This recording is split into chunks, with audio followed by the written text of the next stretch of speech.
আল্লাহ কিছু নেয়ার আগে কিছু দিয়েও দেন। ছেলে মেয়েদের ঘিরে ফেসবুকে এমনই আবেগঘন পোস্ট করলেন চিত্রনায়িকা পরীমণি। শরীফুল রাজের সঙ্গে বিবাহ বিচ্ছেদ এবং নানার মৃত্যুর পর কঠিন সময় পার করলেও এখন তিনি ছেলে পদ্ম এবং মেয়ে প্রিয়মের মাঝেই খুঁজে পাচ্ছেন জীবনের নতুন মানে।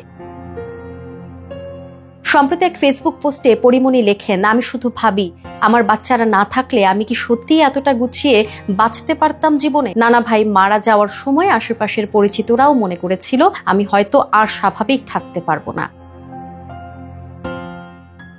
তিনি আরও লেখেন, আল্লাহ কিছু নেয়ার আগে কিছু দিয়েও দেন, এখনো আমি সেটা অনুভব করছি। বিস্ময় প্রকাশ করে তিনি বলেন, মহান আল্লাহ জীবনের প্রতিটি যোগ বিয়োগ কত সুন্দর ভারসাম্যে রাখেন। আমি ভালো আছি। বর্তমানে নতুন কিছু চলচ্চিত্র ও ওয়েব কন্টেন্টে অভিনয়ের পাশাপাশি নিজস্ব ব্যবসা প্রতিষ্ঠান নিয়েও ব্যস্ত সময় কাটাচ্ছেন ঢাকায় এই অভিনেত্রী। অভিনয় জগতে ফেরার প্রস্তুতির সঙ্গে সঙ্গে উদ্যোক্তা হিসেবেও ধীরে ধীরে নিজের অবস্থান শক্ত করছেন পরীমণি।